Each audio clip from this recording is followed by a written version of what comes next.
Good morning, everyone. Welcome to the local review body of the 3rd of March. My name is Councillor Henry Anderson. I'm the convener of the local review body. To my left is Councillor Wilson, and to my right is Councillor James.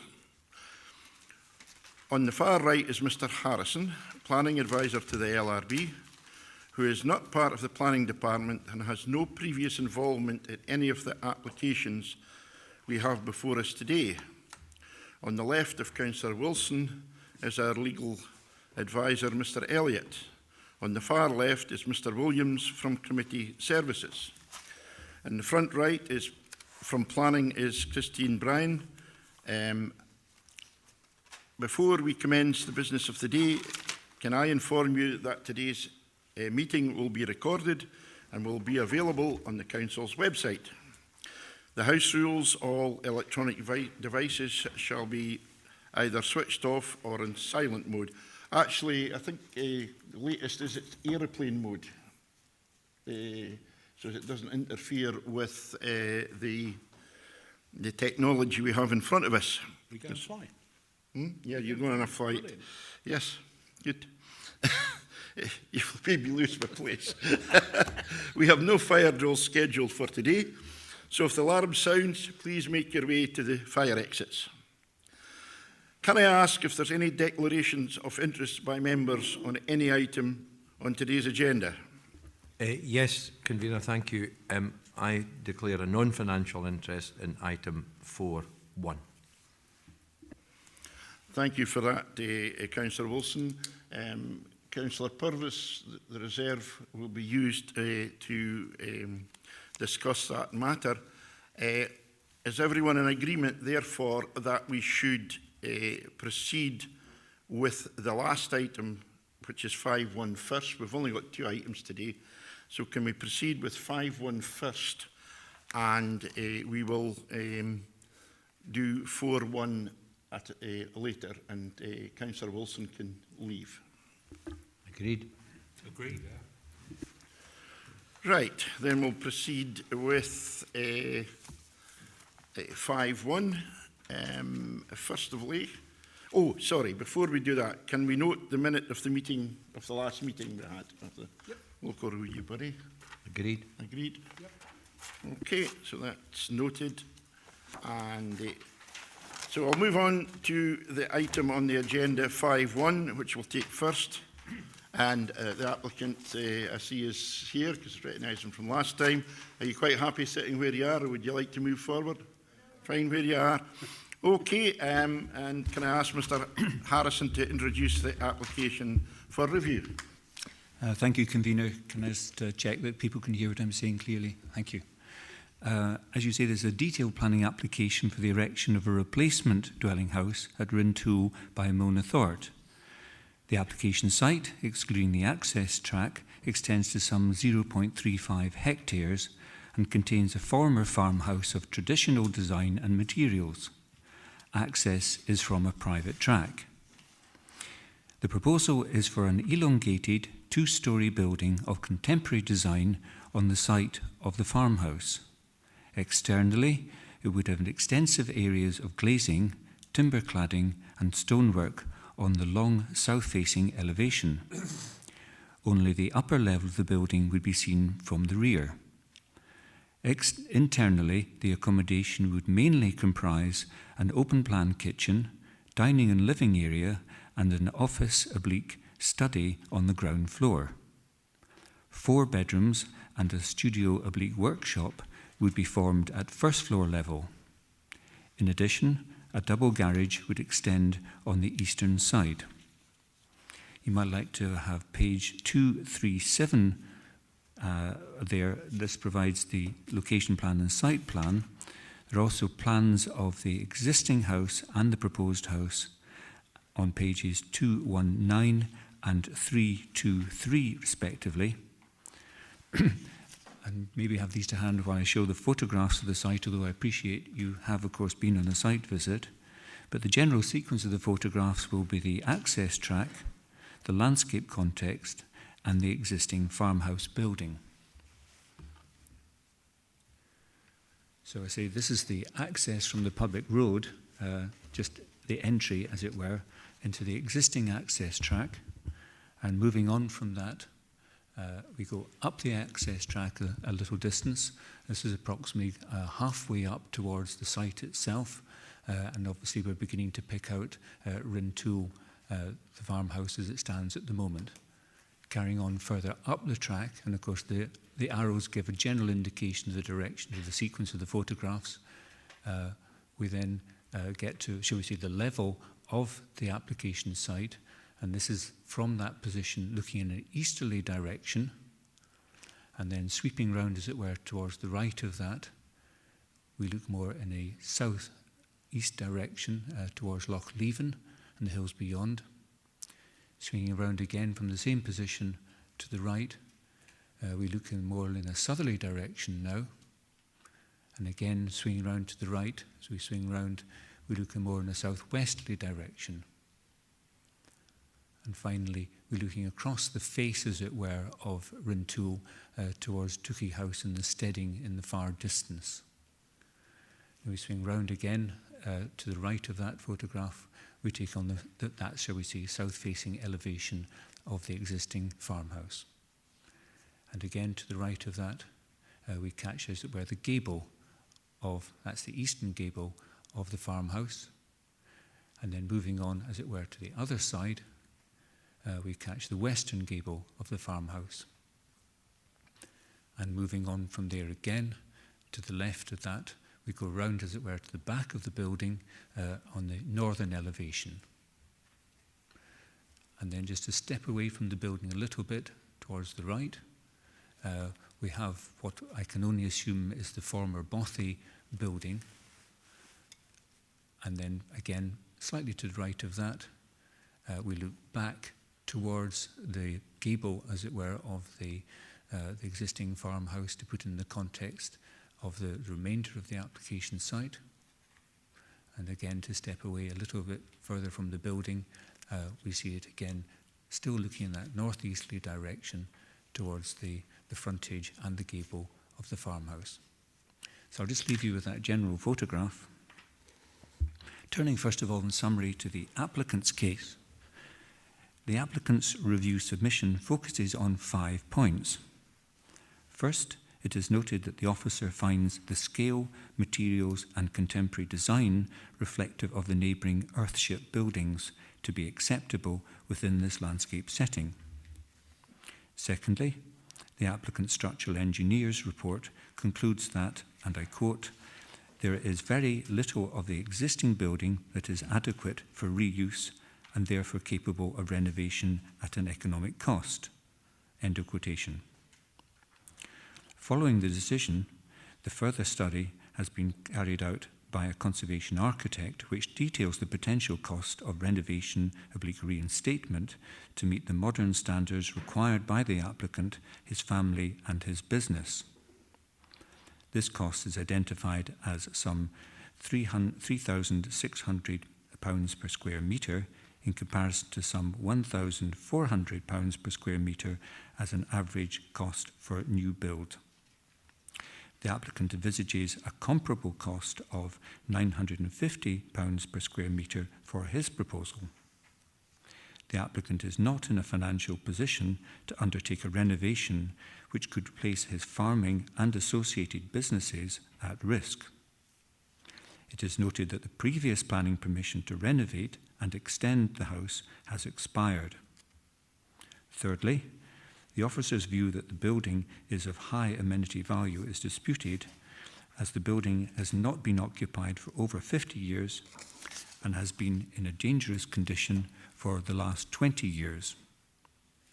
Fourthly, the applicant does not consider that due process has been followed in that the Housing in the Countryside Guide states that, and I quote, "Where it is being claimed that a building of architectural quality needs to be wholly or partially demolished to permit rehabilitation or reconstruction, expert opinion will be commissioned by the Council at the applicant's expense to evaluate the costs of alternative options."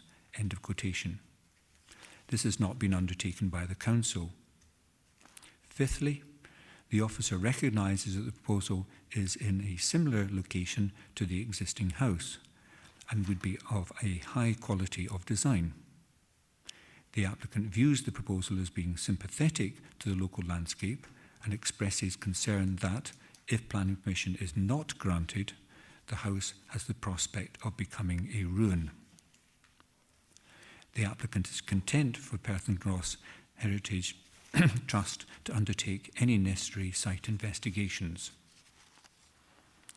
Turning now in summary to the report of handling,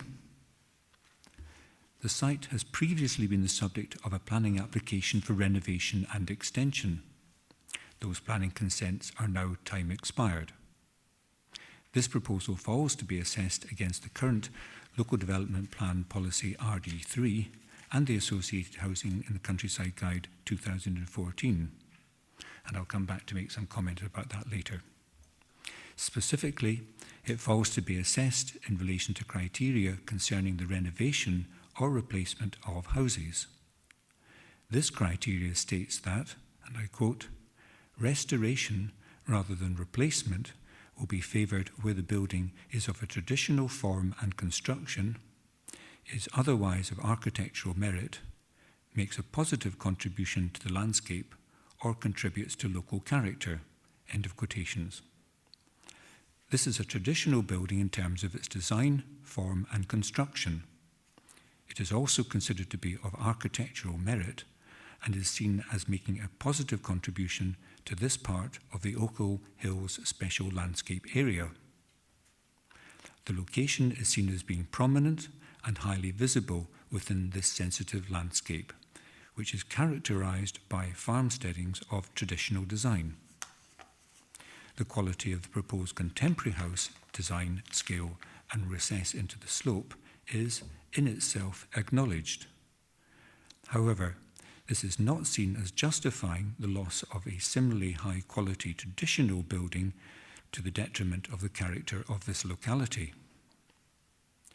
The structural report submitted with the application is noted, but it is not assessed as demonstrating that the condition of the building is such that it is incapable of being restored and is beyond economic repair.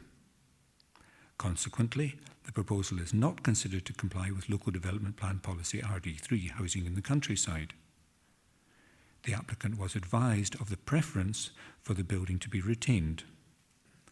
In principle, extending the building to enhance its facilities in a similar way to that previously approved could expect to be supported.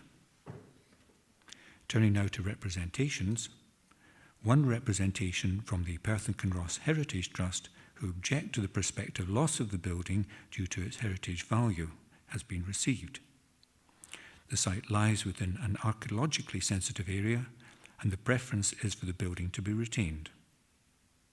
At this point, I may make two comments. First of all, members will be fully aware that there's further information has been submitted, and members will recall that this item was continued on 2 occasions previously to enable the planning service to comment on the new information, namely a condition report and an economic viability statement submitted by the applicant during the notice of review stage and therefore after the decision. Information on the previous planning permissions has also been included in the papers as requested by members. Members carried out a site visit on the 5th of December 2019. The site visit was unaccompanied. In this case, there was no request for a site visit, but there was a request for a hearing. And I'll maybe just make a further comment that, of course, since these summaries were prepared at the time, the new Local Development Plan 2 has come into effect, and similarly, there has been a final stage reached in the revision to the Housing in the Countryside guidance, which members hopefully will be aware of. Thank you, Chair. Thank you, Mr Harrison, for that. Members, can we proceed to determine the application for review based on the... Oh, sorry. Yes, first of all, is there any questions from members? Councillor Wilson. Thanks, Convener. I'm on pages 231 and 233, first of all, which is the the report of handling. And this comes down to, I think, discussion of the house and its setting. The building isn't listed. Is that correct, Mr. Harris? It's not a listed building, no. And it isn't in a conservation area? No, no.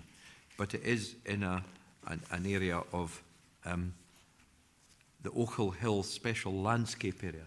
Can you tell us a bit about the degree of status that has? Well, in terms of protecting houses that are already there.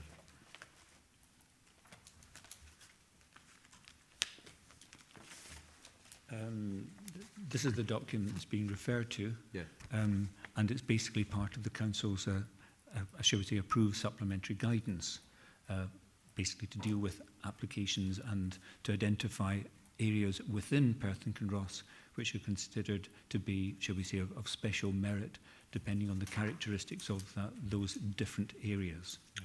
I'm interested in use of the term special merit, but we'll come back to that maybe. Thank you. That's fine. I think that answers that question. I may have another question, but I'll allow Councillor James to come in. Councillor James. Just lost the page I was on. Sorry, just lost the page I was actually on. It was. We're agreed then that I was just looking at page 299 email.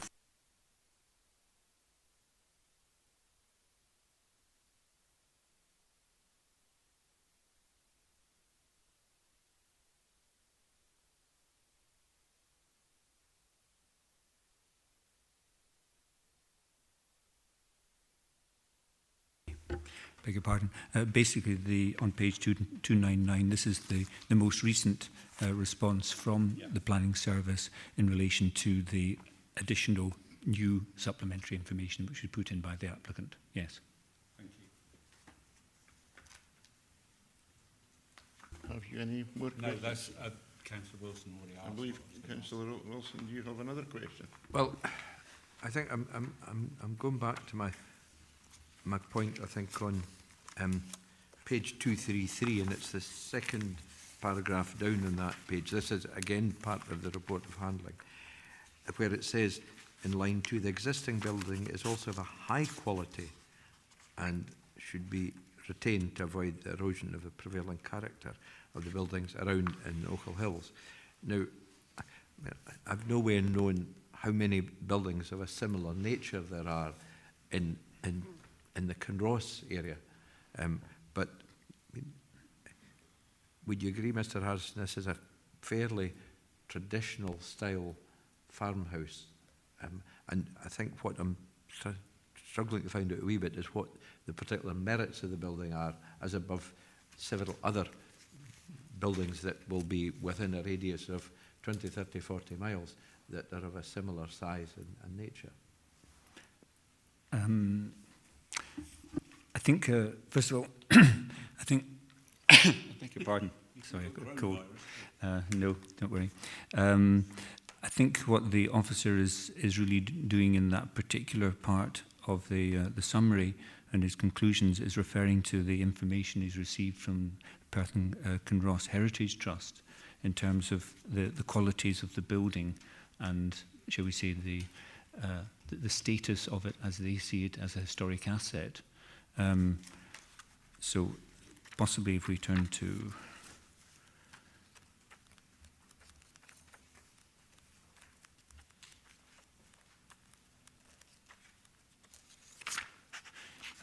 page 267 gives you a summary from the Heritage Trust of the, shall we say, the context of a building of that nature. And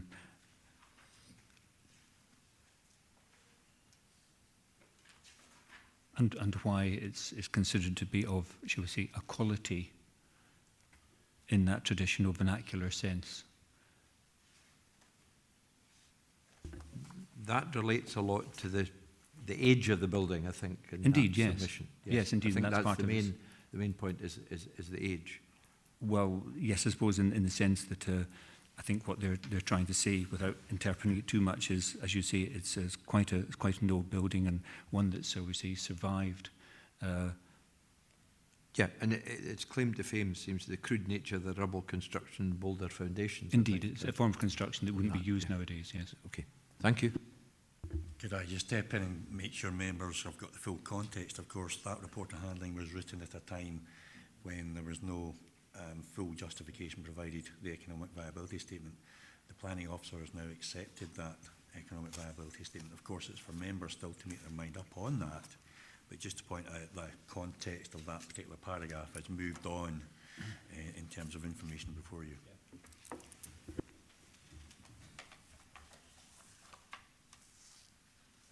If that's all the questions, and thanks for clearing that up, Mr Elliott. Members, can we proceed to determine the application for review based on the information we have before us? That is, information contained within papers and the presentation by the planning advisor. Yeah, Yes. I would agree. Thank you. I will start off the debate on this one, and I have looked at this very carefully, and I was out on site. I saw the house. I saw the two previous one-storey houses that's been built in the area, which fit in very well. On this one, the site of a contemporary designed property on this prominent location, I feel, is overbearing with its contemporary design, which includes a massing of glass frontage in that design. As I pointed out, it works with the two single stories as they seem to fit into the landscape. This one sits out more prominent in my view. It's not a traditional farmhouse which it's replacing. Therefore, it does not fit in with the Ochil Special Landscape Area. So therefore, I would uphold the reasons for refusal that the officer give, and I would take out the part about the existing building is considered to have architectural and historic merit and contributes positively, because we discovered that that building is not financially viable. So that's my view on this. Councillor James. Thank you, Convener. Unsurprisingly, I'm going to disagree with you.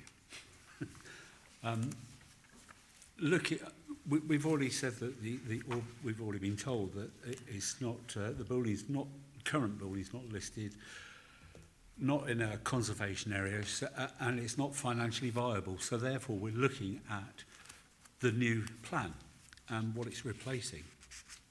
I actually quite like the design, to be honest. If you took into account the previous plans, which the permission has expired, what you'd see from down the hill is of a similar size. And in fact, it's actually lower than the profile of the existing house that's there. I'd be minded to grant this because I do actually believe that it is justifiable, and the reason for refusal prior to this was historical and architectural merit contributes positively. It's a building beyond repair, and if you're going to replace it, I don't think replacing it with exactly the same, which it was empty in the first place for that very reason. Nobody wanted to live there, and I think, you know, to turn it into a sympathetic family home, which I think will actually fit in with the properties further down the hill, I'm quite happy to accept. Councillor Wilson. Thanks, Convener. I'm glad we went on the site visit, and I'm glad we've had the opportunity to deliberate on this for some time, as the applicants will be well aware. And the reason I'm glad we've taken time to it is I think it's given us plenty of time to consider the economic costs of repair.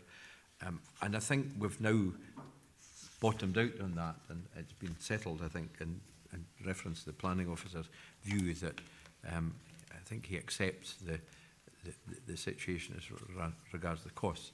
Also, it's been helpful that I think the applicant has sent us copies of the previous approvals. Now, these were, I think, in 2003 and 2008, and I realise they've now expired in terms of time, but they are useful because they give us an indication of what could have been done with the house. I go back to page 233, and the existing building is also a high quality. I just don't agree with that in the report of handling. I'm sorry. I think it is a farmhouse which has outlived its usefulness. There's an old Scots expression, convener, which I've used before. I think the building is done. And therefore, the discussion about renovation is not, in my view, economically sound. But also, if we look at the plans that were approved, and we're looking at the point you made in your submission, convener, about the impact on the landscape, I think that the previous consents would have impacted in a more adverse way than the current application. The new application is innovative. It's very challenging, I think, in architectural terms. There's a question about how much glass there's used in the building. But we'll have the application that's before us today. We're not here to redesign it. But I would suggest, and therefore I go on balance, having had a long time to think about this, that to agree with approving, allowing the review and approving the application. However, I would suggest that we do ask our officers to provide advice on two potential areas of condition. One is landscaping, because I think there is an opportunity, quite frankly, to soften some of the impact of what is a very, very modern building in a very traditional setting. Quite a long way from where anybody will see it unless they're passing on the road, to be blunt. But I think there's a landscaping issue, and I don't know the detail of what was put in terms of landscaping, but I think that would help. And also, I think a condition regarding the use or reuse of materials, because if the existing building is to come down, then I think, as would be the case, there is an opportunity to use much of the material there, whether it's stone or slate, that could be usefully used. For instance, the slates might be used for the new garage bit or something like that. And I think that would help to keep elements of the traditional aspect of this that would be useful. Okay. We normally leave conditions to the very end, and I would kind of sum up the kind of decision. But I think it would be appropriate before you finish your decision to go over to Mr. Harrison on those 2 points, and then I'll come back on the actual decision. Mr. Harrison, would you like to comment on these 2 points? Well, yes, just really to add to it, and I noted that if you were minded to grant consent, which appears to be the situation, there's an education contribution required in this instance as a start. I was aware that the application site, which would then become the curtilage of the proposed house, is of course fairly substantial, and as you noted when we were on site, there wasn't really any great clarity as to the curtilage with the existing house. So you would effectively be forming a new curtilage, which is really quite extensive, being, I think, 0.0335 of a hectare. whether or not you would wish to contemplate suspending permitted development rights in those circumstances, because obviously very substantial additional buildings could be erected, is something you might wish to consider because of the landscape context. There is a further question of potentially recording the existing building, and I think the applicant has already indicated a willingness to for that to take place. There is a drainage and phosphorus mitigation aspect to this application too, and possibly mitigation in relation to bats as far as a protected species is concerned. You may also wish to put in an informative in relation to water supply and, as I say, the habitat regulations in relation to protected species as well. So those are the only notes that I have in the circumstances. Do you have we'll be any taking reaction to decision. what Councillor Wilson was saying in terms of landscaping of the whether there is or could be landscaping? Yes, conditions? I've And simply, secondly, was the reuse of materials for the existing building? I've simply noted that in an expectation that that would be part of it, because there is no real Right. landscape Okay. detail submitted with the application. One thing I would mention is, as I think you're aware, the site itself is relatively flat. And I say relatively flat in the position of where the house is proposed. Obviously, the ground is rising behind it. The proposal suggests that there would be quite a substantial engineering operation to, shall we say, bund the first floor story at the back of the property, so that you may wish to ask for some information in relation to existing and proposed contours.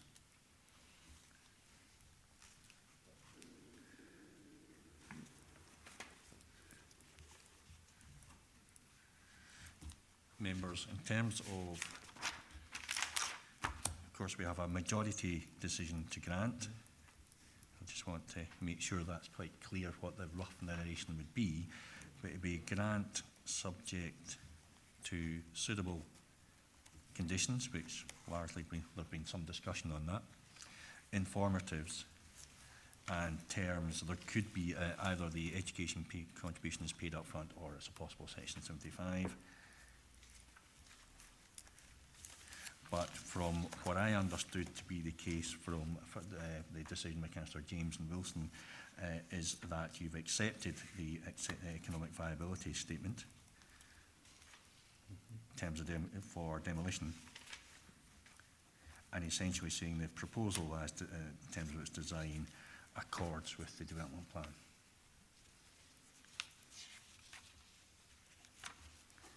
The minority by Councillor Anderson, of course I won't spend a lot of time in it, but Councillor Anderson, I think you were, if you like, if I understood it, you were accepting of the economic viability and the demolition. Yeah. But you were not content with the design, particularly with reference to the impact on the local landscape area, Yes, particularly because of the massing glazing. of the glass I think, frontage. in fairness, that would be a proposal being contrary to the Perth Kinross Local Development Plan 2, 2019. And I've looked at this. It's policy 1A and 1B, B and C, I think, not contributing. You'll be familiar with the wording, not contributing positively to the quality of surrounding area and natural environment. And the reasoning, I think, is the massing and the extent of the proposal, particularly in reference to the glazing and the impact on the Ochil Hills special landscape area. Yep. So we'll narrate it in those ways. Okay. Right.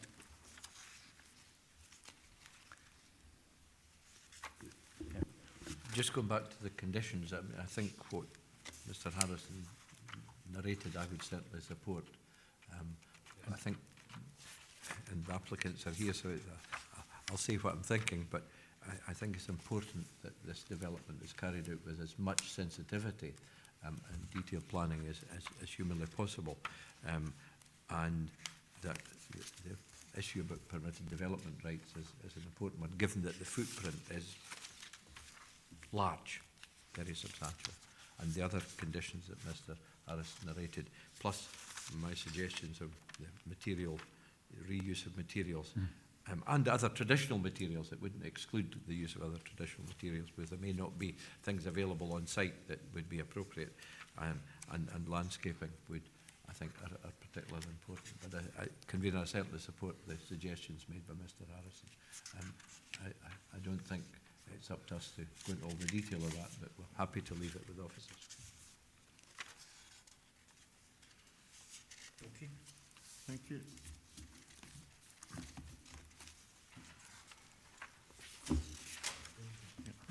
Your application, your appeal has been, your review has been successful, and no doubt officers will contact you and sort out all the detail as has been discussed today. Thank you very much. Good luck.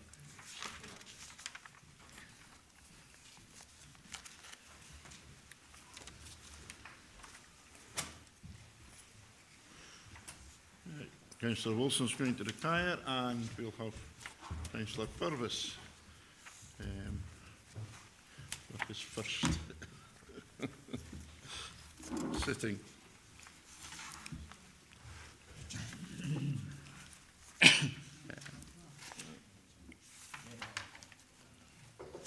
Right, now we're on to 4.1. Thank the gentleman for being patient, waiting. Do you wish to come further up? Or? Right, that's fine. Thank you very much. Right. Mr. Harrison, we'll just continue on. Thank you, Convener. This is a planning application in detail for the erection of 4 dwelling houses on land 60 metres west of 14 Ros Farmsteading by Longforgan. The site abuts the recent conversion and development of the former farmsteading for housing. Proposed houses would be of a 1.5 pitched roof form. That's 1.5 storey pitched roof form. Their design could be described as a contemporary interpretation of a traditional dwelling. The roof would be clad in natural slate and the walls finished in white render and stained timber cladding. And I'll just take you to the photographs of the site now, but you might like to have page 39 onwards for location plan, site plan and drawings of the proposed houses. Oh, I was forgetting, we have to go back to the beginning. Yes, of course, that will be the first one.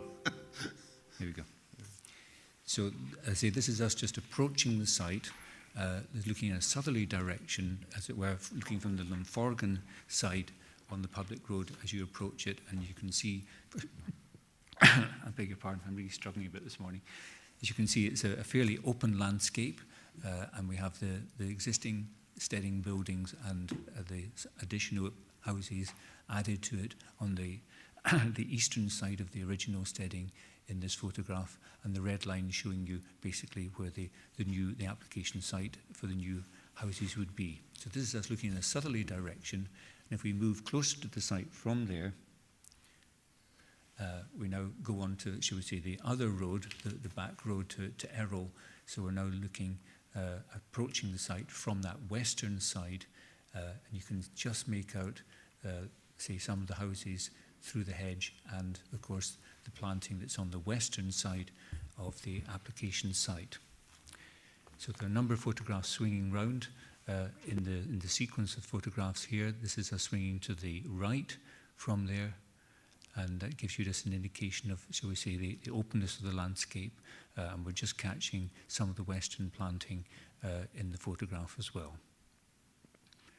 Moving from there towards the application site, as it were, up the road a little bit to get a little bit closer. This is us with the frontage of the application site shown there, and of course the conversion of the steading buildings and some of the additional build which has taken place already. And again, swinging round to the right of that, we look over the hedge, as it were, and you catch some of the planting on the western side. Again, getting a little closer to the site, we swing round to the left of that photograph, and we look opposite across the land towards Longforgan and Huntly Castle, across the open landscape on that opposite side of the road. Swing to the right of that, we then turn round and get the frontage of the application site and the access that's proposed, which would be shared, it's the existing access which would be shared with the present development. Swing round to the right of that, we see the main bulk of the development, again with the application site frontage onto the main road. And swinging round again to the right of that, we look, as it were, straight down the application site. So you're getting the existing development on the left-hand side of the photograph and the planting on the western side, on the right-hand side of the photograph.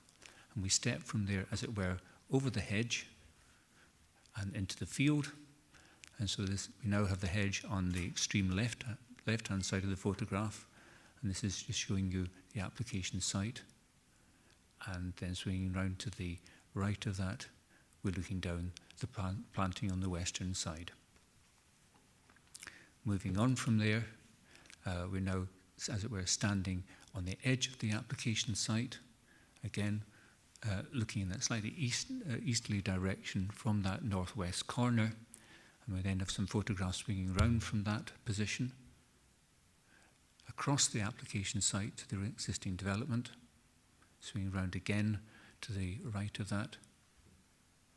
We're looking down the main body of the application site and just beginning to pick up the planting on the western side, which we have in this photograph here.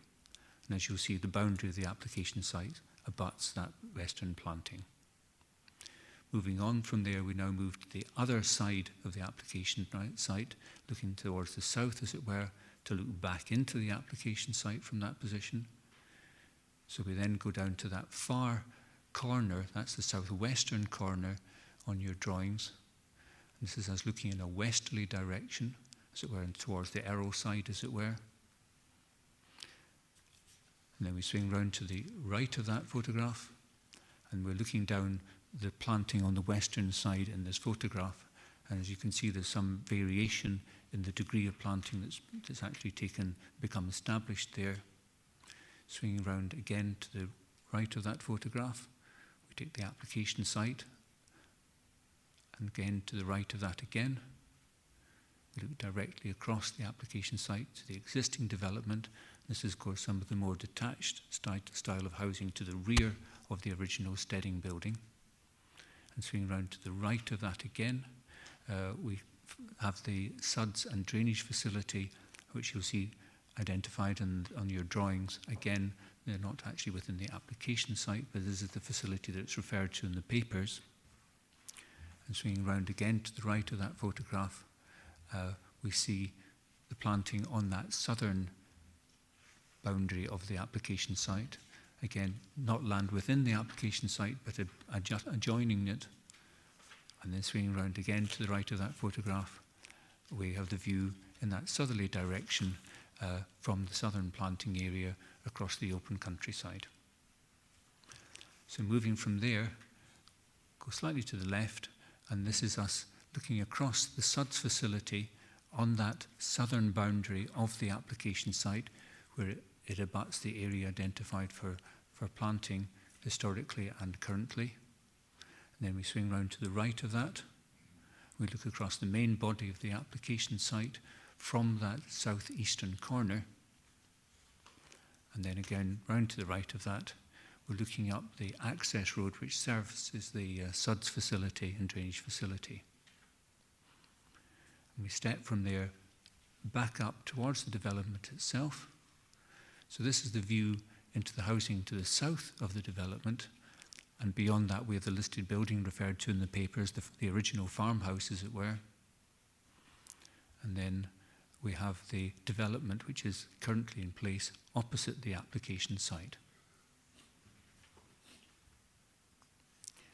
And this is development of that, the original building and additional development which fronts onto the public road. So I'll just leave you that general photograph of the application site. The applicant recognises the previous refusals for planning permission for housing on this site by the council officers and the local review body. The existing tree planting beside the western boundary belt, which is subject to an agreement with the landowner, and the roadside hedging to the north is seen as providing a well-established enclosure. Additional boundary planting within the gardens is also envisaged. The existing housing provides enclosure to the east, it is recognised that planting on the southern boundary is limited. However, this aspect is seen as less important as it is onto open farmland and not subject to general public view.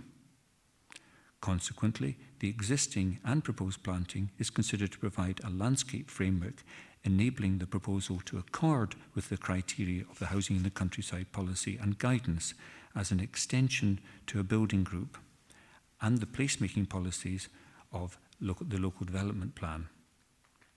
The proposal is also viewed as completing the present development.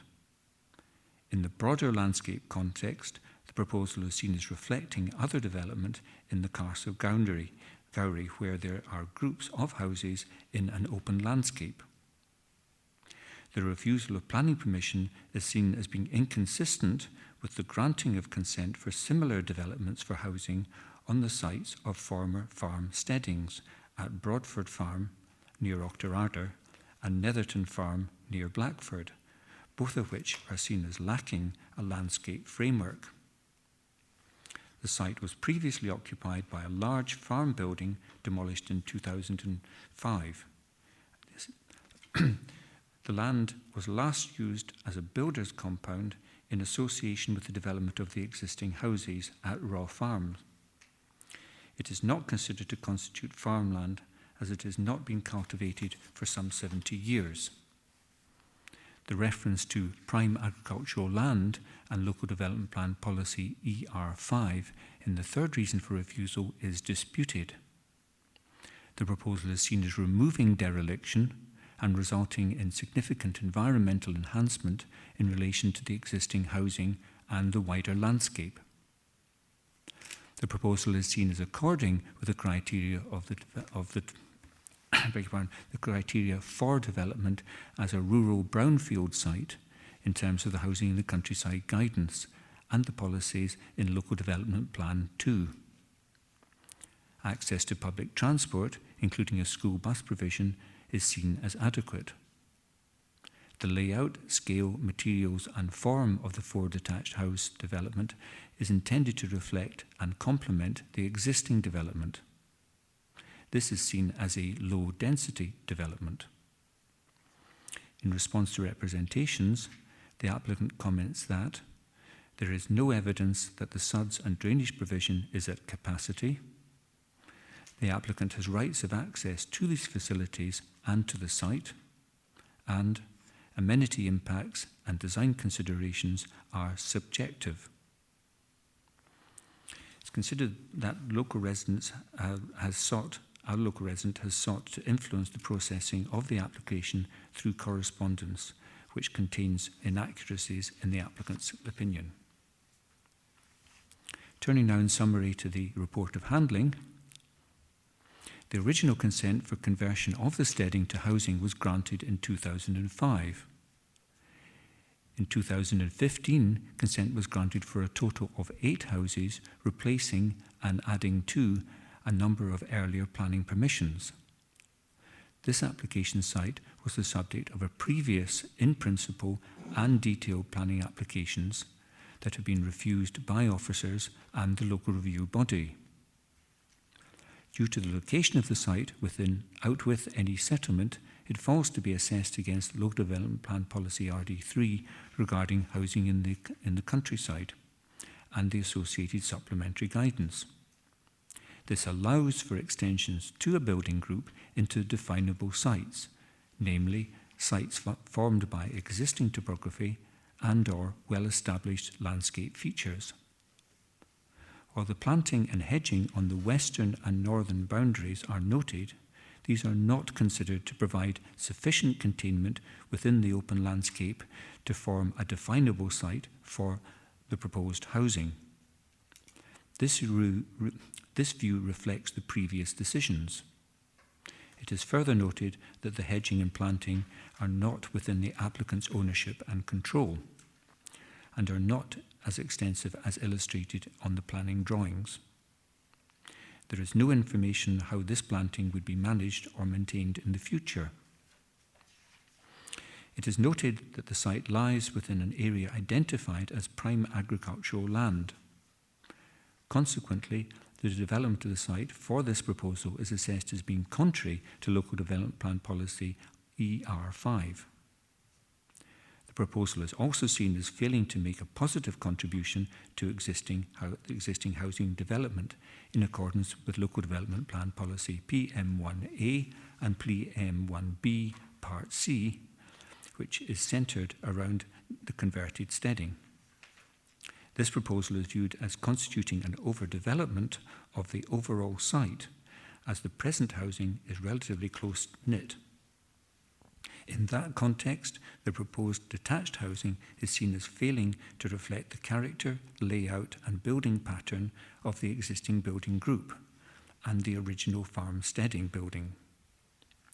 In addition, the proposal is seen as having a significant detrimental effect on the visual amenity and landscape character of the area. Finally, the Housing and Countryside Policy offers some scope for new housing on brownfield land to remove dereliction or to result in a significant environmental improvement. While it is accepted that the site formerly contained a farm shed, this was removed some 15 years ago, and the ground is largely vegetated as grassland. As such, the site is not viewed as being derelict in the context of its development, in the context that this development would remove such dereliction to justify and secure significant environmental improvements. Consequently, the proposal is not assessed as being supported by the brownfield land category of the Housing and Countryside Policy and guidance. Turning now to representations, there have been 12 representations submitted, mainly concerning the proposal being contrary to the Development Plan and Housing and Countryside Policy, the lack of additional capacity in the treatment plant and SUDS facility, ownership of these facilities and the access road, and the design and visual impact of the proposed development. In this instance, there has been a request for a site visit, but no request for a hearing. Thank you, Convener. Thank you, Mr Harrison. Members, have we any questions on this matter? Thank you, Convener, and thank you for your presentation, Mr Harrison. My first question is about the prime agricultural land and the dispute between the decision notice saying that it is prime agricultural land, and obviously the applicant disputes that. I'm just wondering if you could outline what the position is on that, and also the extent to which the farm building that you said had been removed, to what extent was that within the current site of the application? Right. It's possibly going to be slightly difficult to describe this just using words rather than a plan, but possibly if we have maybe page 42 to hand to give you the general site.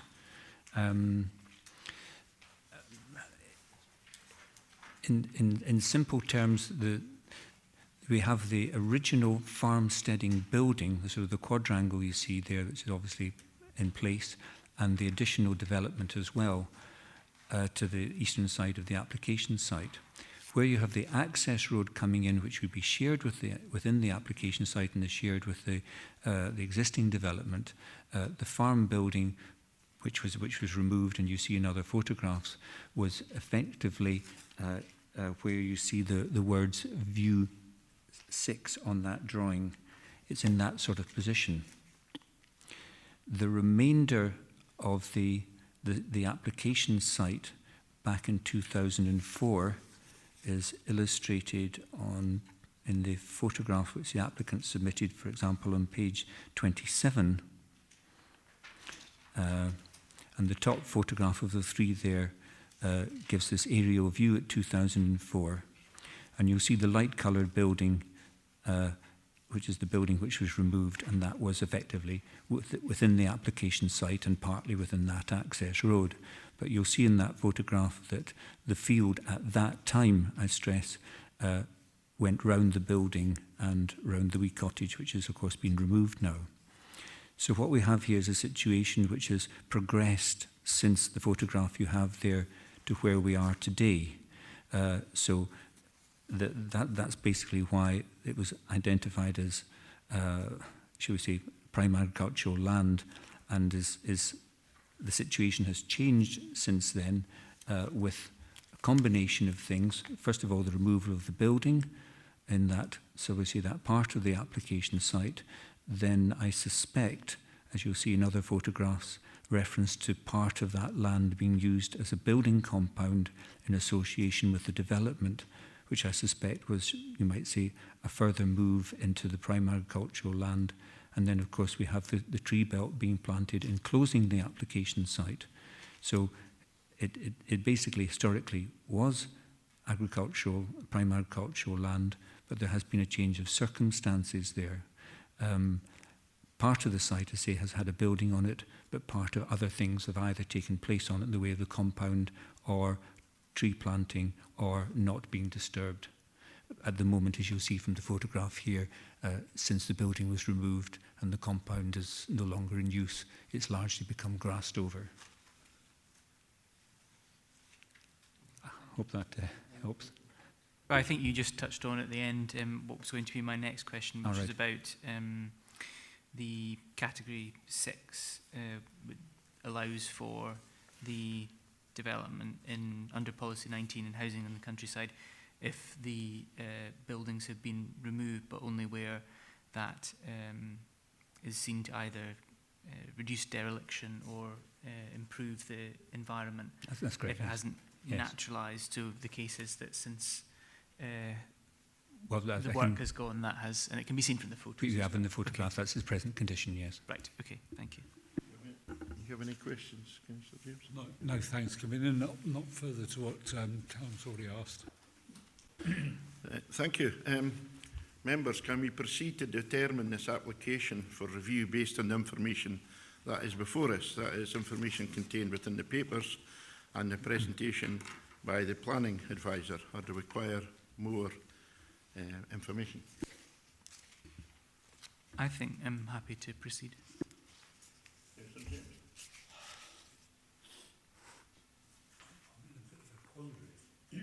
Sorry, I think I picked up your cough, Dave.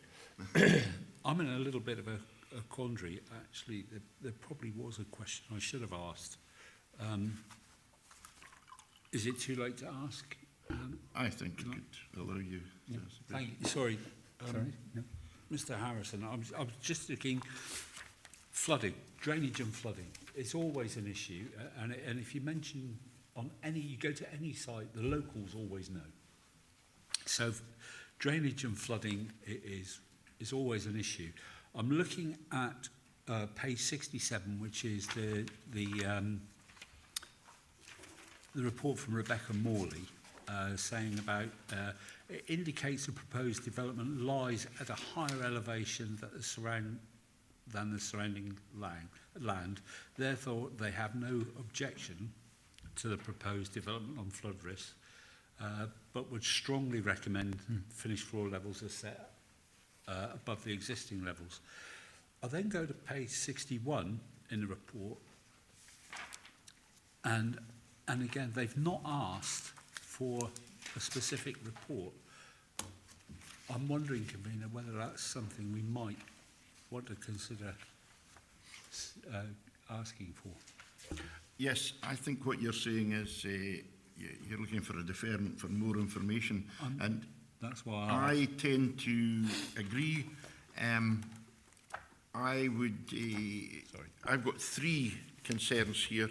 I think a site visit, an unaccompanied site visit, would be preferable to get more of a feel for the whole area, especially when there seems to be a debate about what's brownfield and what's not on the site. For my own comfort, I would want a site visit on that. I would also like more information on the previous planning applications. That has been mentioned, but there's not a lot of detail. And I think I would like to hear the drainage officer's views and more of a report on the concerns over drainage, which has been quite prevalent in the objections to it. The water treatment plant and the suds, and find out what the views is from the officer on if they're capable of handling this development. So I would suggest we defer for these three matters. Did I talk too quickly, or Mr. Elliott, or are you? No. Keep it up. Keep it up. We'll need to clarify, of course, generally one member particularly wants a site visit, but also then it is taken to be deferred by all, so that all members, when taking a decision, have all information before them. But I think we have to kind of flesh out the details of the deferral. And I'll put the unaccompanied site visit last, because that would, you better to have the other information before you do the site visit. Yes. So first of all, I think possibly the easiest one, from my perspective at least, is defer for, firstly, and I think it would be the development management to produce. Now I want to be clear what you mean by the previous history. Convener, could I direct you to page, page 54, and it's got site history. There have been 2 previous applications that have been refused. Now, I have looked at those, and the first one actually went to an appeal decision with the DPA. And members, when you're normally looking for this information, you would look for the decision notice, the report of handling. There is a DPA decision as well, but reports of handling don't always give you a good idea of what was proposed, so a proposed site plan might be appropriate as well, if members consider that. In terms of the 12 reference, my understanding is that it went to a local review body, the applicant refers to this, and it went to local review body's decision as well and refused, and I think in a 2-1 vote. But it could be decision notice, report of handling, LRB decision, and the proposed site plan. Now, there are other permissions referred to as well, and I want to be clear exactly what members are looking for. Now, quite clearly, I think it's fairly obvious you would look for the previous refusals, details of previous refusals as I've outlined. There is reference to a 15 planning permission, and it's for members to make their mind up on this. The 15 planning permission, and Mr. Harrison will correct me if I'm wrong, I think relates to the granting of, if I look at page 42, the applicant refers to this. My recollection is that the 15 permission relates to the 4 granted below the courtyard conversion, the new ones at the bottom that have been constructed, but also the 4 semis to the northeast. And I think the applicant referred to that, to my memory, because of whether it's the final stage or not. Now, I don't think it's perhaps imperative you have hold of that, but it's a matter for you whether you want further information as to the context in which they were granted, or whether you wish to concentrate simply on the refusals for the actual site. So I think members, I would be quite happy to have the applications that have been successful as well, to find out exactly. Yes, so I think that would be the refuse, 0, if I go through them chronologically, 0801767 FUL, you'd be looking for the decision notice, report of handling, the DPA decision, and the proposed site plan. Then, secondly, you would have the other refusal, 12/01/089 IPL, and its decision notice, report of handling, LRB decision notice, and the proposed site plan. Yep. And latterly, community clarified, also it's the approval, which was the 15/01390 FLL, I think it is, and that would be decision notice, report of handling, and proposed site plan. Now, is that sufficient in terms of additional information for previous history? Yes, okay. You're quite happy with that? I'm happy, yeah. Yep. Right. Now, that would be for development management to produce. Now, the second part I want to be clear about is the kind of drainage information. I think there was several different aspects referred to, including, my understanding is what the applicant disputes this, but the objectors have said, I think, the waste and the suds are at capacity and couldn't cope with things. I think that's my understanding. That's how I... Page 61 of the report. Yes. That that wasn't pretty much. the point I was going to make, Councillor James, sorry to interrupt, but you were started out more in reference to general, I shouldn't use the word general, but flooding, whereas the objections have been more focused on the foul and surface water and the ability of the existing systems to cope with that. So I'm not sure who you would be asking. I mean, obviously the officer didn't ask for information because they were going to be refusing anyway. Are you asking for the information that the officer didn't ask for? I think that, yes. And then the question is who from? Because it wouldn't be, to my mind, for development management to produce that, because that's information not within their ken, perhaps. It would be information, I suspect, that the applicant would be able to produce, or should produce. That's what they're saying. They didn't. The officer said that they didn't ask the applicant in the Yes. first place because of. And I think that information. Well, members, I don't know if it's defer for further information. To demonstrate how the site will be serviced in terms of foul and surface water.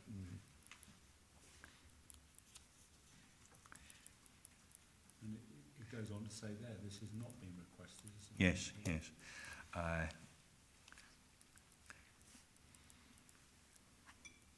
Bear with me.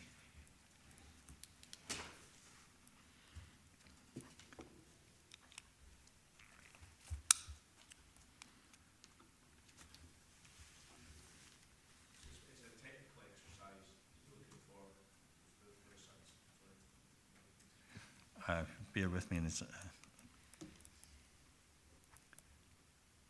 what I've written down, members, is further information from the applicant to demonstrate how the site will be serviced in terms of foul and surface water drainage, and if there is capacity for that.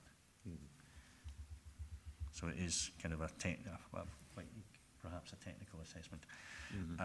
Now, I don't know if you need anything at this particular point. I think you would have to specify comment by development management on this. Yes. Yes, obviously, these things would be supplied, and then the officers would then... Opportunity to comment on to that. comment Yeah. on that before Now it comes back. Yeah, that was only in relation to foul and surface water drainage. Yeah. Do you need anything in relation to flooding in general? Because, of course, you've got page 67, no objection provided, finished 4 levels above existing ground level. So I'm not clear that you would need anything in relation to that, but it's a matter for you. Is it simply foul and surface water drainage information? Well, it was Councillor James that brought that up.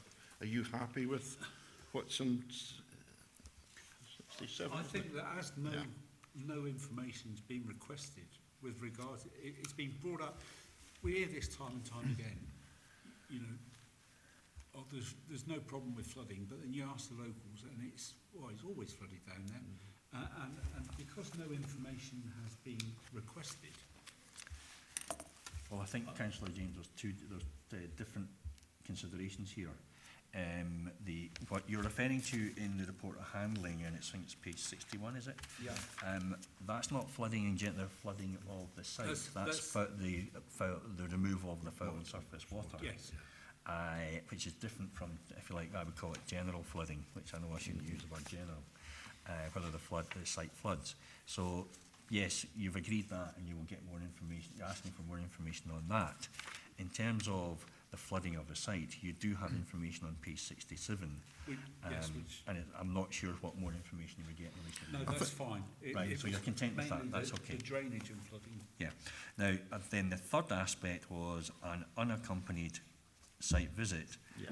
And as I usually say to applicants in this, in terms of the NRB regulations, the applicant will have an opportunity to comment on the information being provided, but there will be specific provision for development management to comment on the drainage, foul drainage and surface water information that the applicant produces. So basically everyone should have the opportunity to comment before the site visit and then bring it back to LRB. Yeah, thank you. That's excellent. Well, I'm afraid you don't have a decision today, but you can certainly have something to go here and work on. It's important we get the right decision based on the information. Thank you.